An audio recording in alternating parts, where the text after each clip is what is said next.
मेरा सबको हाथ जोड़ के नमन और छोटे बड़ों को आदम प्यार।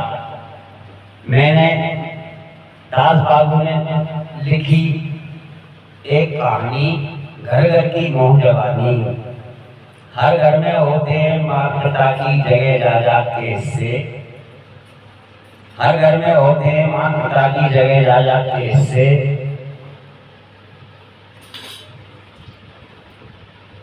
धन दौलत के हिस्से बेटा दो हो या चार, माँ पिता की सेवा में तैयार हो ना हो मेरे यार, लेकिन हिस्सा लेने को बराबर के हो जाते हैं अख्तियार। तो किसी के हिस्से में धन आया, किसी के हिस्से में खेत और खलिहान आया, किसी के हिस्से में घर और मकान आया, मुझ गरीब के हिस्से में माँ बाप की दुआ आई।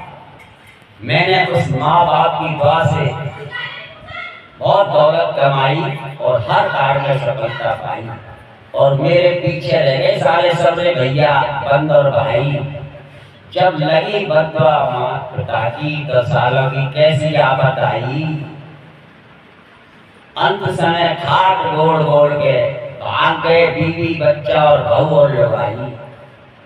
अंत में खाट गोड़ गोड़ के लाल प्राण नरक में जाई। भोग भोग में माँ पिता और गैर गरीबों की दुआ कभी खाली नहीं जाती। माँ पिता और गैर गरीबों की दुआ कभी खाली नहीं जाती, और माँ पिता गैर गरीबों की दुआ प्रभु पे टाली नहीं जाती। तो दौलत कभी किसी की भवसागर को पार नहीं लगाती, संसार सागर को पार लगाती है। भवसागर पार सो दुआ से होता है, प्रभु की दुआ, माँ पिता की दुआ और गैर गरीबों की दुआ। दौलत का कोई भी कमा सकता है, लेकिन दुआ कमाना सेवा से मिलती है, पैसे से संसार की 100 मौत की वस्तु मिलती है, दुआ नहीं मिलती। दुआ तो सेवा से मिलती है। ये मेरा सबसे प्रेमियों से निवेदन है कि माँ पिता की दुआ।